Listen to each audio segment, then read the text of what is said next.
Hello and welcome to some more Star Citizen news. It is the 9th of March 2025 and we're going to be talking about what happened over the last week from Alpha 4.1 going to Evocati and then Wave 1 PTU, a monthly report, new concept ships that were revealed to Stella Fortuna incoming next week, it looks like. Let's jump in. Alpha 4.1 went to the Evocati and then Wave 1 PTU. So this is the new major patch that should be coming out by the end of March.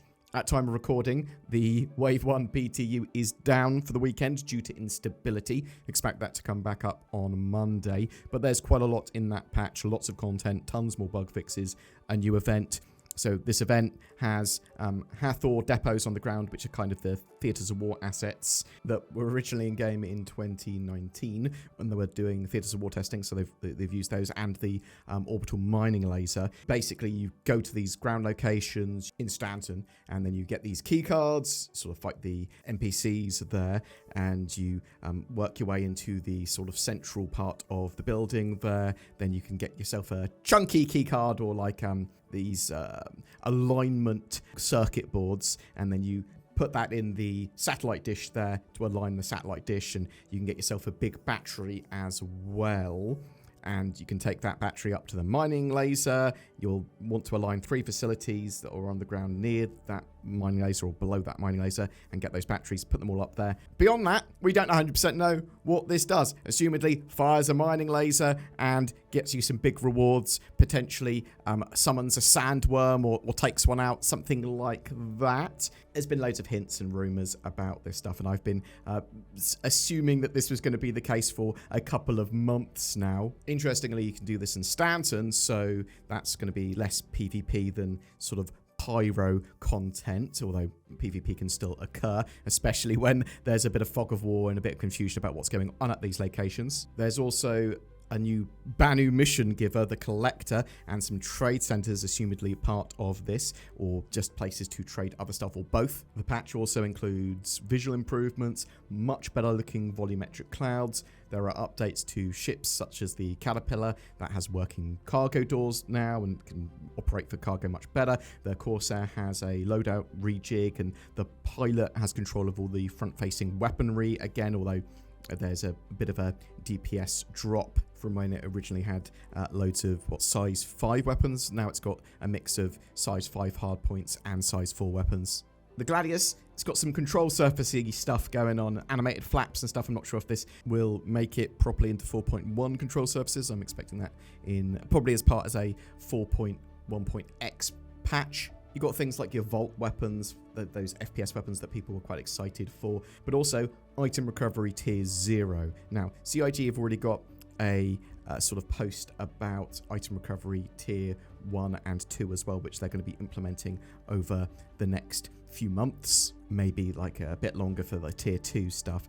The idea here is that with item recovery tier 0 in 4.1, when you respawn, you have the loadout that you had when you got taken down, or at least your equipped items. So stuff in your backpack, stuff in your armor and that sort of stuff you won't have, but the weapon you had equipped and the armor that you had on and potentially your ammo and stuff like that, you'll have bam, straight back into the fight. Also, your original body, the armor and your weapon that you had will be fused effectively to that body and won't be lootable. Other stuff will be lootable on you, so your items that you had in your backpack or anything else you had on you, but your sort of equipped items will not be lootable. This will evolve in the future to make it a lot more PvP friendly. Basically, you having to register equipment that you want to be able to recover, and then when you reclaim it or declare it stolen, it will brick the item, although the item can still be sort of sold, or there'll be ways in the future of being able to re-register that and get it working again. I was originally kind of against some of this because I was like, oh, it's going the wrong way and it's going to make PvP a lot less fun. But the end intention, very much so, I am totally with.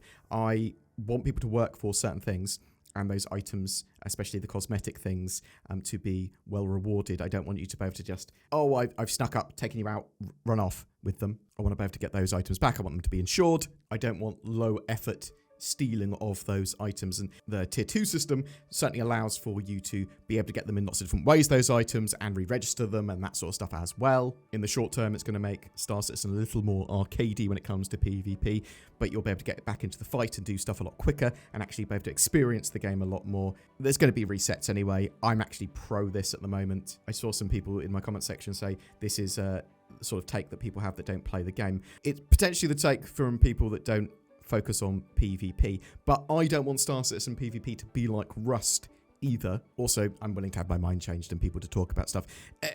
I just think that the evolution of that system is actually going to be quite a good idea. Tell me what you think in the comments below. Also, the latest Alpha 4.0.2 build is the current sort of live build. It was launched last week. It brought a wealth of improvements to the game. The release focused on 3 key areas, addressing top priority gameplay issues, improving connectivity and stability, and expanding the narrative with the Supply or Die event, which is currently being run alongside the Fight for Pyro event. So both at the same time. Yeah, loads of hotfixes and tweaks were also applied in the last week, including things like tweaks to ships so that you have better cockpit views and stuff out of the cockpit with like the cutlass. People were saying. From the Star Citizen newsletter, CIG said, we're kicking off March with a detailed look at last month's development progress with the February Persistent Universe monthly report.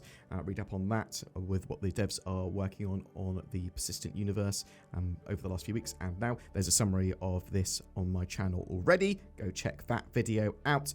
But they made progress on engineering, base building, the flight model on IFCS, dynamic server meshing, new creatures, assumedly sandworms, but it could be other stuff as well. Tons of AI improvements and much more. CIG released a components, power, signatures, and sort of performance guide for ships and vehicles. Ever wondered how your decisions impact your ship's performance? What makes one component better than another? Or how different manufacturers set themselves apart? Learn about the mechanics of power, heat, and signature to gain full control over your ship's efficiency and performance, making every flight smoother and every battle more strategic. So I'll have a summary of that up on the channel in the coming week, although some sections are not complete from CIG's point of view because they haven't actually got those components in properly or functional. So things like life support generators, gravity generators, batteries. Stella Fortuna is going to sort of go live next week, I believe. So this is typically a St. Patrick's Day type event for Star Citizen, focusing on luck, action, green ships, stuff on sale,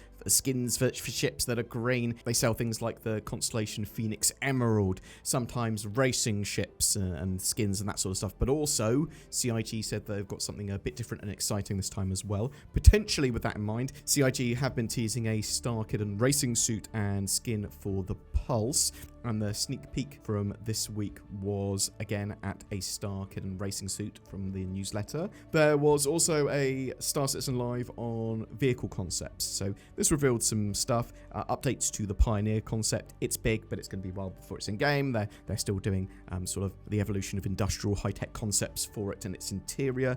But they also showed off, or at least talked about, some other ships and vehicles. A RSI heavy strike fighter based on the Mantis. So this is going to be cool because I'm very much looking forward to a heavy strike fighter. I'm thinking something very much like the Reliant from Star Trek, sort of lots of forward-facing, quite powerful weaponry, very short range, probably the ship, because it's quite small as well based on the Mantis. They also talked about a tiny RSI starting salvager, as well as a Kruger light fighter, all of which in concept phases, and they're sort of working out exactly what direction they want them to go at the moment, but very cool stuff. RSI Subflare for March. Get into the mood for Stella Fortuna or piracy with this month's Subflare. All subscribers can don a Supply or Die themed Big Winners t-shirt, while Imperators can also take advantage of the repurposed hazardous cargo chair. There's some stuff in the RSI subscriber store as well, some Headhunters Carnifex armor, and the Party Hard pack loaded with all the essentials. Basically everything from this month's Subflare drop. This month's vehicle of the month for RSI subscribers as well is the Storm and the Storm AA. And yeah, boom, that's it for your Star Citizen news this week.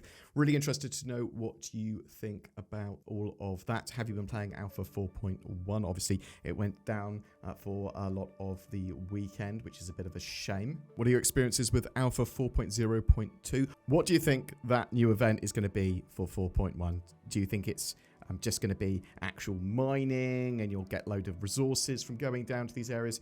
Do you think it is going to be bam, sandworm raids here, or maybe that's actually going to be a little bit later in the 4.1 branch? Because you don't want it all at once, right? Are you excited to see a Banu in the game? What are you expecting for Stella Fortuna? Whatever your thoughts or questions, chuck them in the comments below. A reason to comment is because every month we have a giveaway, and all you need to do is comment in the comments down below to get yourself a chance to win a Super Hornet Mark II with Heartseeker kit. This also comes with a game package and lifetime insurance, kindly given to us by CIG. If you want to further support the channel, there's the join button, there's Patreoners, all that sort of stuff. Feel free to like, share, subscribe. That helps loads as well. There's NordVPN, nordvpn.com/BoredGamer. Links down below to that. I use NordVPN. I think it's great for additional privacy, security, and accessibilities of the interwebs. Bam, click those links below. Other things, Tobii Eye Tracker, got links below to that. Natively supported head and eye tracking in Star Citizen. Oh, thank you so much for watching. I hope you have a great rest of your weekend and a great rest of your March, and I'll see you in the verse.